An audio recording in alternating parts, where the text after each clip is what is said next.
Santiago es un libro particularmente interesante, y quiero que sepan que la metodología que vamos a utilizar es leer el versículo, interpretarlo, digamos, piadosamente, ciertamente, pero también ir tocando música para que también vaya amenizando este tiempo de estudio bíblico. Lo importante, hermano, es que usted tenga su Biblia, su teléfono celular ahí a la mano, donde usted tenga su Biblia, porque la idea es compartir este tiempo de estudio bíblico. Así es que en las preguntas, si eventualmente hay alguna pregunta, pueden hacerla, no tengo ningún inconveniente en responderla, así es que ustedes la van haciendo a través del WhatsApp y vamos respondiendo también las dudas que eventualmente vayan surgiendo.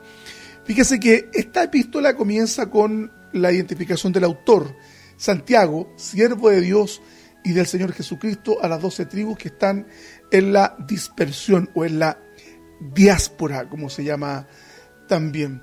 Y esta dispersión responde básicamente a ese periodo tan álgido de la historia hebrea, cuando sufrieron estos embates armados por parte de los babilonios.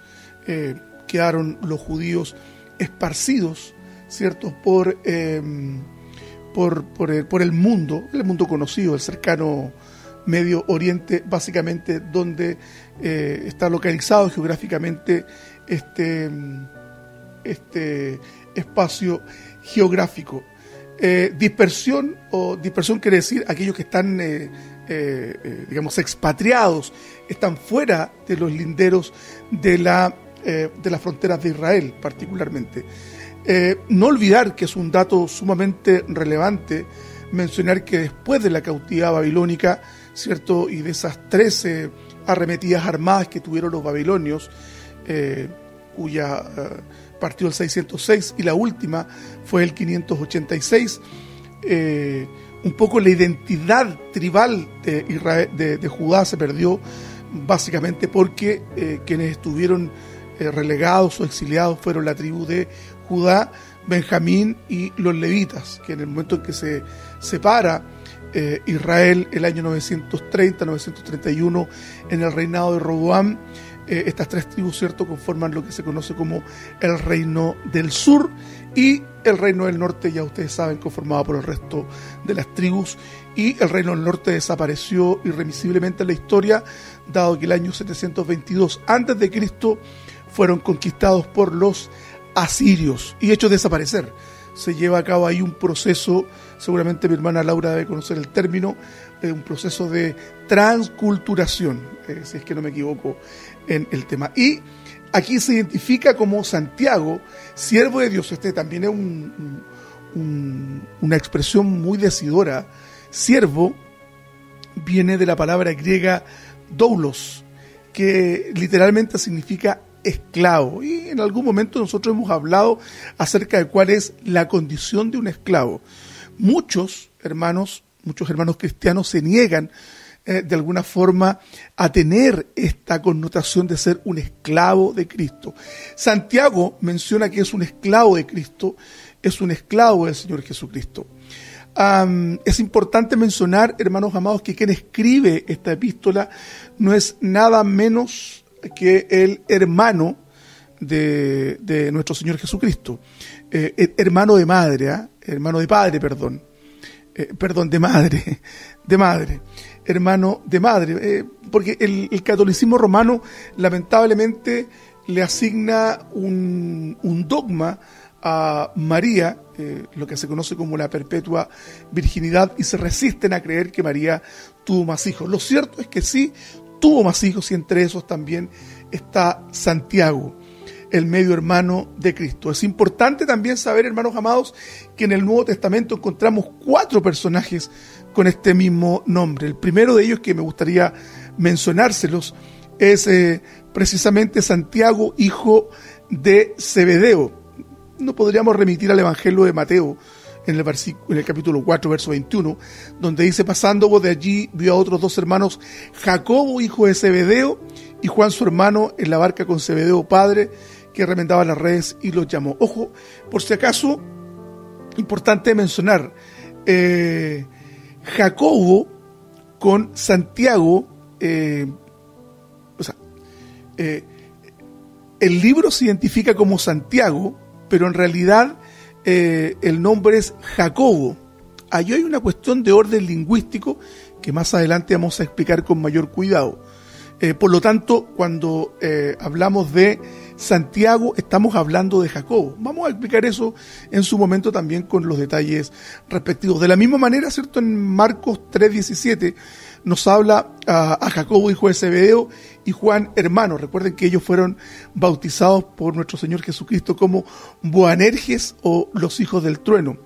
Este apodo, de alguna forma, ponía en evidencia la personalidad extrovertida y fuerte que tenían estos dos hermanos. Santiago murió ejecutado por Agripa I, aproximadamente en el año 44 después de Cristo, y evidentemente, dado de la redacción de la epístola en relación a este hecho de la ejecución y la persecución que lleva a cabo el rey Herodes Agripa I, cae entonces bajo el filo de la espada de este perverso rey el año 44 después de Cristo. Por lo tanto, este Santiago no es quien escribe esta epístola. También nos encontramos en el Nuevo Testamento con otro Santiago, Santiago hijo de Alfeo. Eso, por ejemplo, está en Mateo 10:3, aquí tengo el texto. Felipe, Bartolomé, Tomás, Mateo el publicano, Jacobo hijo de Alfeo, le veo por sobrenombre Tadeo. Hay otros versículos bíblicos que no vamos a mencionar, pero que ciertamente se refieren también a este personaje. Ahora, es uno de los 12 discípulos llamado por Cristo. También se le decía Santiago el Menor. Era oriundo de Capernaum, y la erudición y los recursos que nos provee el texto mismo nos hace entender que no es él quien escribe esta epístola. También está Santiago, hermano de Judas, no Judas Iscariote, que lo podemos encontrar, un recurso histórico re interesante en Lucas 6:16. Dice Judas, hermano de Jacobo, y Judas Iscariote, que llegó a ser el traidor. Los eruditos están ahí en algunas dudas respecto a este personaje y no se sabe mucho de él. Lo cierto entonces es que llegamos al cuarto, Santiago, que es el medio hermano de Cristo y que aparece, por ejemplo, en Marcos 6:3, y importante, por favor, escuche esto. Dice, hay como una pregunta que se formula en el Evangelio respecto de Cristo. Dice, ¿no es este el carpintero hijo de María, hermano de Jacobo, de José, de Judas y de Simón? ¿No están aquí también con nosotros sus hermanas? Y se escandalizaban de él. Entonces, este Juan, entonces, que encontramos aquí, Jacob, este Santiago, es sin lugar a duda hijo de María, que madre de Jesús, y por tanto nosotros asumimos, qué pretencioso yo, los eruditos asumen que el escritor de esta epístola es precisamente este Santiago que aparece en los evangelios. Hay un dato re interesante también, otro dato interesante que es interesante mencionar, que los hermanos de Cristo no creían en él. De hecho, se supone que la conversión de Jacobo, de Santiago, que significa lo mismo el nombre, en Juan 7:5 dice, porque ni aún sus hermanos creían en él, lo que hace pensar a los eruditos que la conversión de Jacobo o de Santiago se debió básicamente al ver a Cristo resucitado. Entonces es uno de los últimos conversos, digamos, que se produce en ese periodo de la historia. Y Pablo testimonia, nos hace saber en la primera epístola a los Corintios, en el 15:7, dice, después apareció a Jacobo, después a todos los apóstoles. Por lo tanto, a partir de estos recursos históricos bíblicos que nos entrega el relato del Nuevo Testamento, podemos entonces suponer primero que no era un creyente en los tiempos del ministerio de Cristo, que probablemente su conversión se haya dado cuando vio a Cristo resucitado. Y entonces también aportamos el dato interesante de que era efectivamente medio hermano de Cristo. Ahora, este medio hermano de Jesús fue el líder principal y cabeza de la iglesia de Jerusalén. Eso lo podemos encontrar en Hechos capítulo 15, cuando se lleva a cabo este concilio aproximadamente el año 50 o 51 después de Cristo. Y también es mencionado en Gálatas 1:19 y en Gálatas 2:9 también. ¿Por qué lo menciona? Porque tuvo un encuentro con el apóstol Pablo, cuando relata Pablo precisamente las peripecias o vicisitudes que vivió después de haber tenido este encuentro sobrenatural con Cristo camino a Damasco. Según el historiador Flavio Josefo es un historiador judío que adoptó la nacionalidad romana y fue como prohijado. ¿Qué es lo que quiere decir prohijado? Como tomado por la familia de los flavianos, de donde estaba Tito, que fue precisamente el general romano que invadió el año 70 Israel. Flavio Josefo considerado un historiador importante, y bueno, que si usted tiene la oportunidad de leerlo también, el testimonio flaviano, que habla de Cristo, lo que aporta una prueba histórica muy relevante, fuera, digamos, del relato neotestamentario. Me explico, hermanito querido.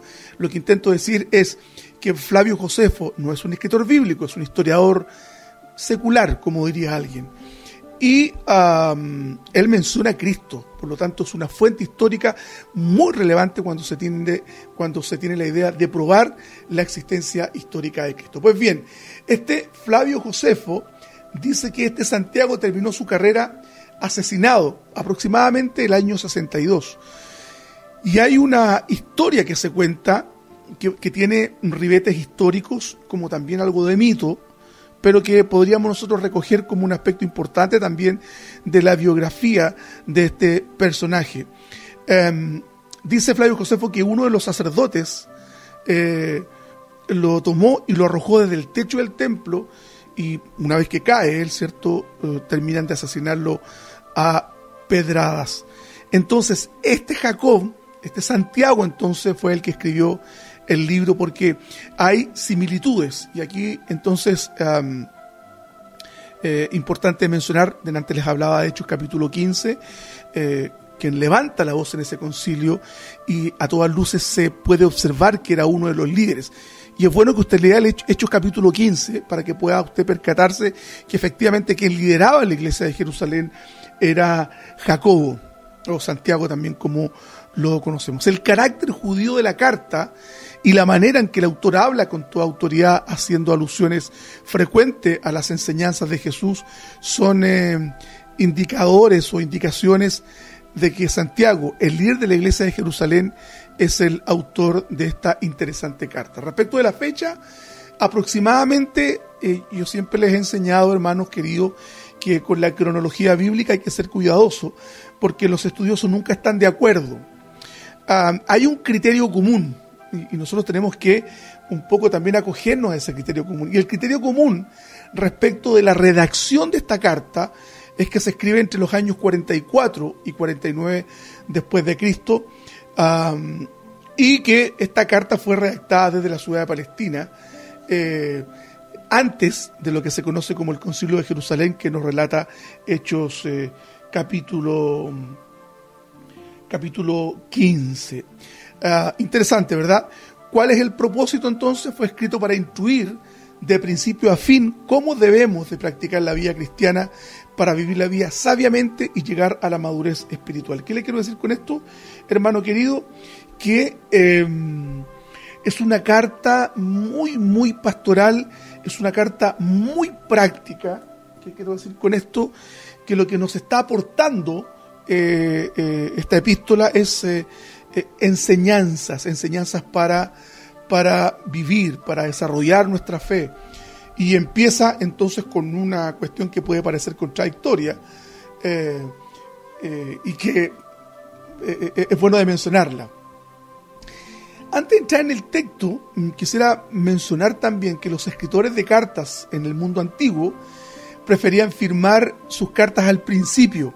Se fija que las cartas que nosotros encontramos en el Nuevo Testamento, el registro epistolar, que lo que es el registro epistolar son las epístolas que se escriben. Y es bueno también de mencionar, y así también se lo he enseñado a los hermanos de nuestra iglesia, que cuando nosotros miramos las epístolas, que prácticamente el 90% del texto del Nuevo Testamento son epístolas, son cartas. Solo el apóstol Pablo escribe 13 o 14 cartas. El 70%, digamos, del registro epistolar es de la pluma del apóstol Pablo. Por eso que se conocen como epístolas paulinas. epístolas paulinas o cartas paulinas. Las otras son llamadas, entre las que podemos contar a Santiago, primera y segunda de Pedro, primera, segunda y tercera de Juan, Judas, se denominan epístolas generales o epístolas católicas. Católicas es una palabra en latín que quiere decir universal. ¿Por qué se llaman así estas epístolas? Porque no tienen un destinatario definido.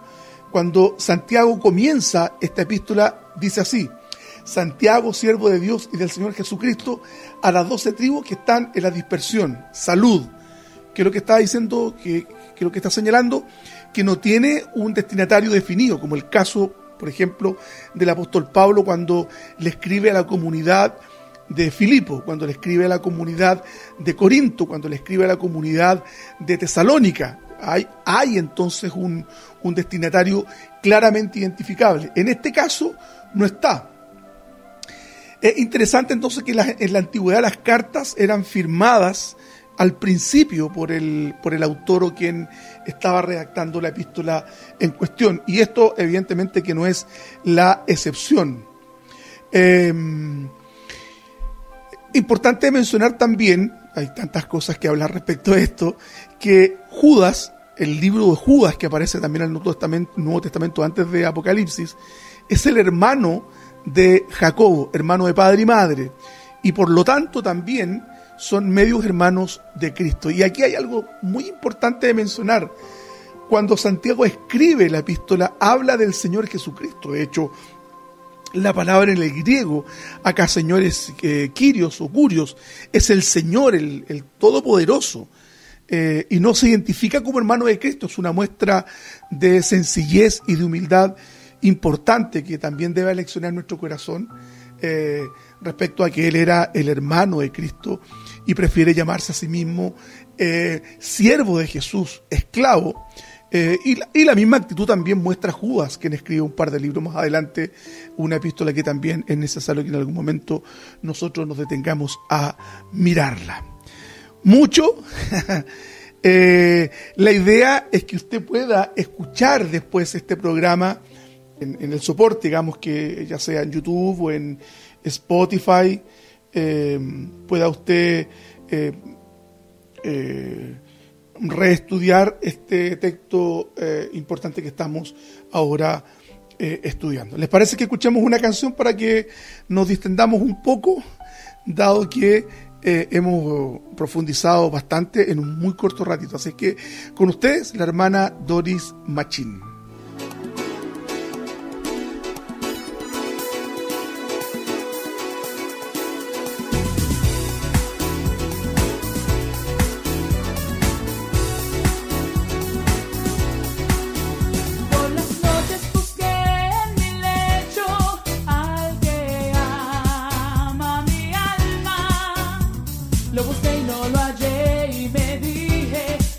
Levantaré.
Amén. Espero que le esté resultando interesante este estudio bíblico, hermano querido.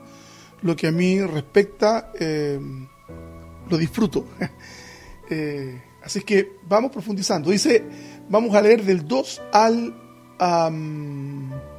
11. Dice así: Hermanos míos, tened por sumo gozo cuando os halléis en diversas pruebas, sabiendo que la prueba de vuestra fe produce paciencia, mas tenga la paciencia su obra completa, para que seáis perfectos y cabales sin que os falte cosa alguna.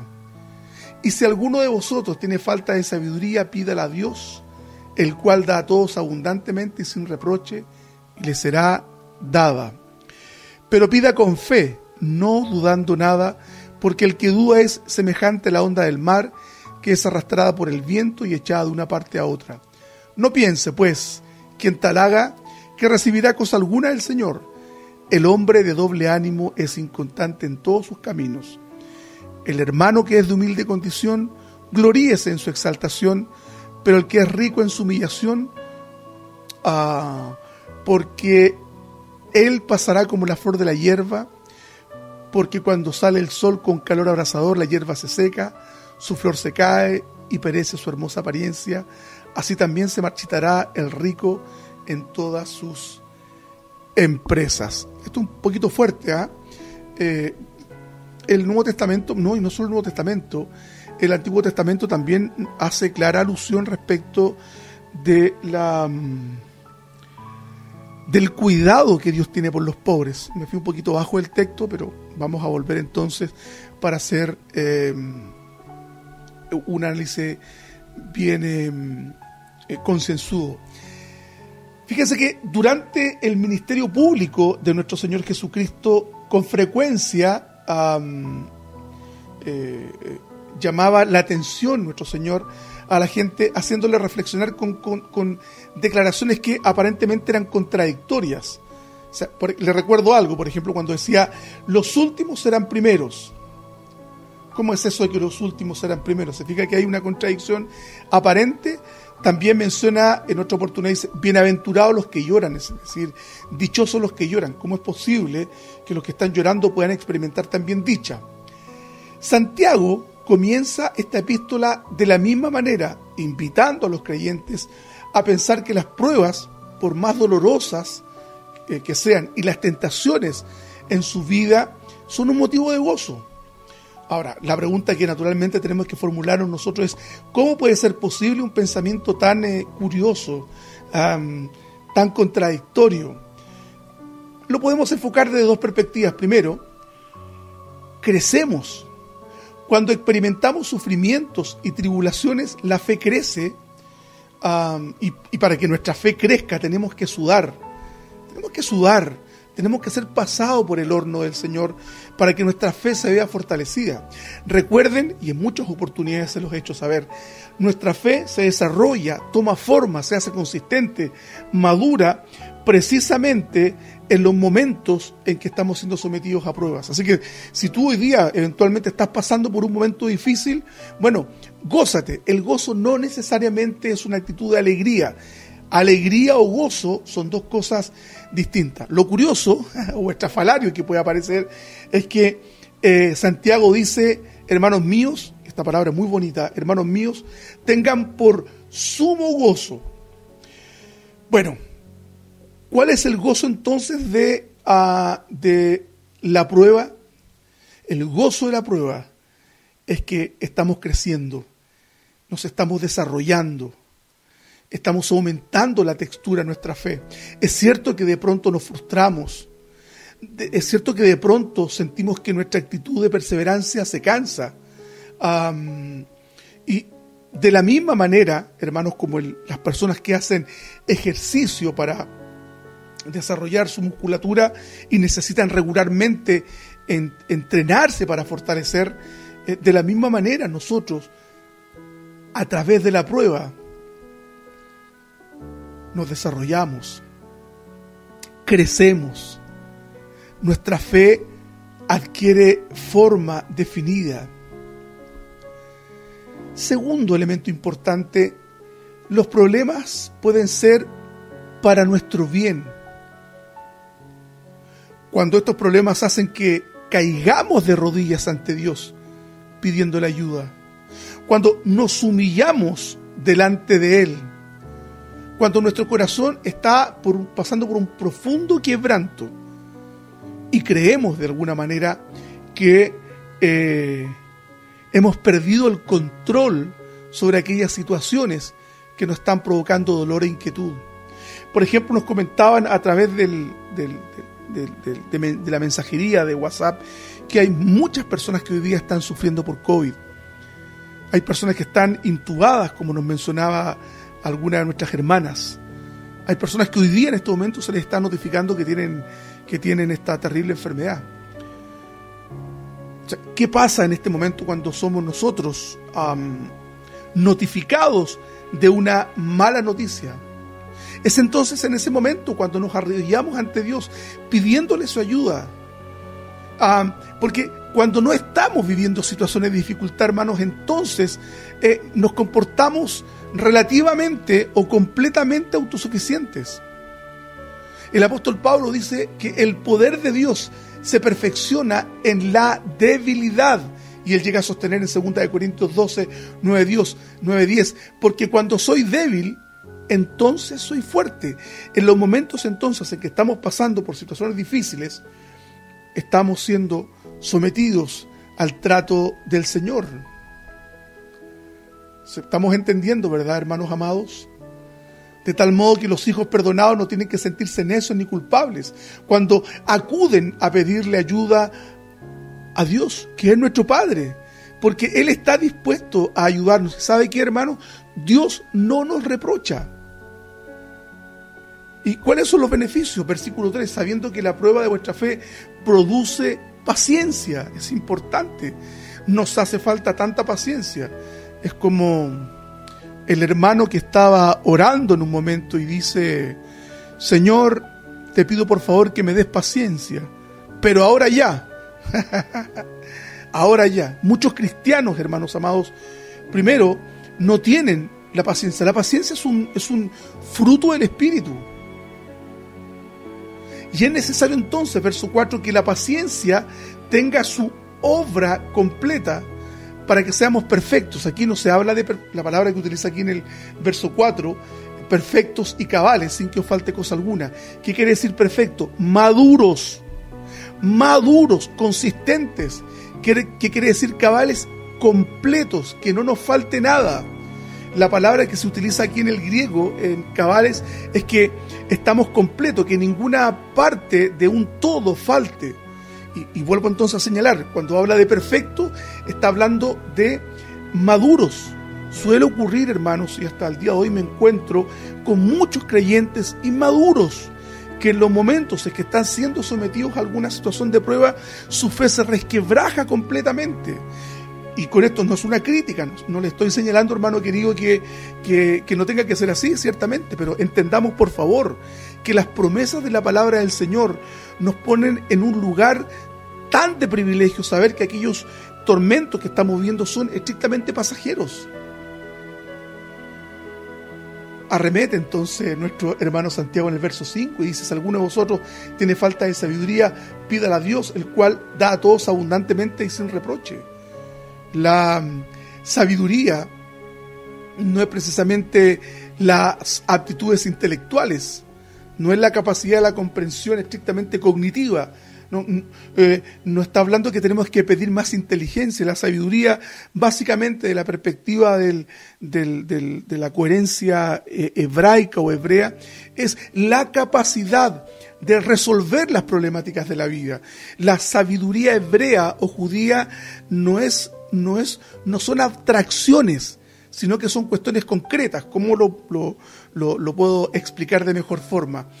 Salomón era llamado un hombre sabio, y la sabiduría es una sabiduría estrictamente práctica. ¿Se acuerdan cuando traen estas dos mujeres un niño y las dos sostenían que el hijo le pertenecía a las dos? ¿Cómo resuelve esto el gran Salomón? Tomó una espada y dice: partámoslo en dos. Eso es sabiduría práctica. no es la capacidad de comprender los misterios de la existencia, como lo hacían los filósofos griegos. No, lo que estamos hablando entonces es una sabiduría que nos permite resolver las problemáticas de la vida. Debemos pedirle sabiduría a Dios para tratar a nuestros hijos, para tratar a nuestro marido, para establecer relaciones saludables con quienes nos rodean, con quienes están en torno de nosotros. Eso es sumamente importante. A veces nos falta sabiduría y actuamos de forma torpe y de verdad que no bendecimos, y lo peor de todo es que no glorificamos a Dios a través de nuestra conducta cotidiana. El texto dice no dudando nada, nada. Dice Santiago, la oración cristiana tiene que expresar plena confianza en el amor, en el poder y en la sabiduría ilimitada de Dios. Según nos explica Santiago, hermanos, si alguno de esos aspectos de Dios, es decir, su amor, su sabiduría, cuando nosotros oramos a Dios tenemos que ser conscientes de estas características que Dios tiene, porque en función de eso nos va a responder. Dios es todopoderoso. Y aquí hay algo que es súper fuerte, quizás puede parecer. Dice el verso 8, el hombre de doble ánimo es inconstante en todos sus caminos. ¿Qué quiere decir esto de ser un hombre de doble ánimo?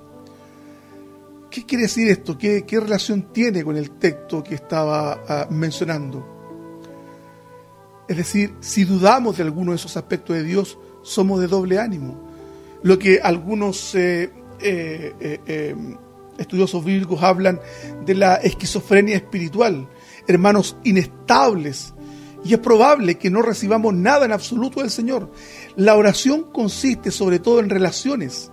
La oración cristiana es una celebración por ser hijo de nuestro Padre Celestial. Si van a orar para que llueva, entonces vaya y busque un paraguas.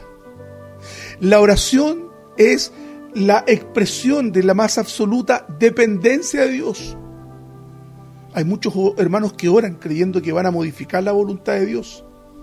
Cuando nosotros vamos en oración a Dios, estamos entregándole a Dios para que Él gestione con su sabiduría ilimitada, con su amor ilimitado, con su grandeza ilimitada, para que Él haga una obra respecto de nosotros. ¿Me está entendiendo, hermano querido?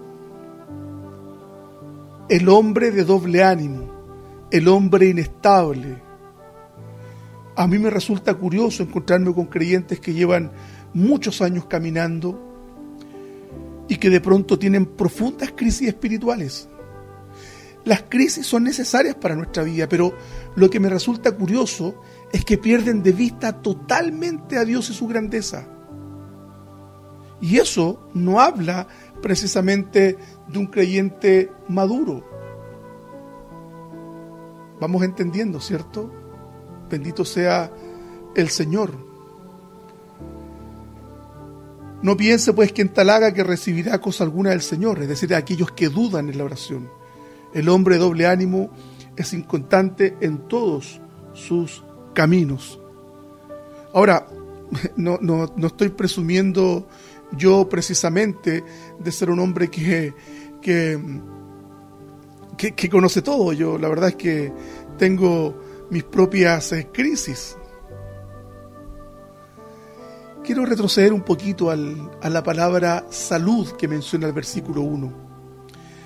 Fíjese que es una expresión muy común y se ha encontrado en muchos papiros, en muchas cartas de la literatura antigua. Y salud, cuando Santiago, siervo de Dios y el Señor Jesucristo, a las 12 tribus que están en la dispersión, salud, es como un hola, es como estás, o un bienvenido. También se menciona salud como bienvenidos. Y dado que es una carta muy hebrea la que escribe Santiago, no menciona la expresión shalom, ¿cierto? La paz de Dios. Volvamos un poquito al concepto de las pruebas. Con mucha frecuencia, las pruebas producen quejas y reclamos. Ahora, esta clase de respuesta frente a la situación difícil que vivimos no contribuye a la madurez cristiana. Créame que solo empeora las cosas. Las pruebas no deben verse como tribulaciones, sino como los exámenes naturales que tenemos que dar para subir un peldaño más en el desarrollo, en el crecimiento y en la madurez de nuestra fe. Una prueba se aplica para ver si un estudiante puede pasar al siguiente curso o no. Santiago nos da consejos muy sólidos acerca de sacar estas altas calificaciones en cada una de las pruebas a las que eventualmente nos estamos enfrentando. El que llega con la actitud correcta a la prueba, que entiende la ventaja que ésta tiene y que sabe cómo obtener ayuda en medio de ella, ciertamente, hermanos, ocupará un sitio en el cuadro de honor de Dios. ¿Estás hoy día pasando alguna prueba? ¿Estás pasando alguna situación difícil, dura? Bueno, Dios está contigo. Dios está contigo. Y si has pecado, puedes pedir perdón. Porque Jesucristo el justo nos limpia todo pecado. El perdón de Dios es un perdón perenne, ¿cierto? Dios ha perdonado nuestros pecados pasados.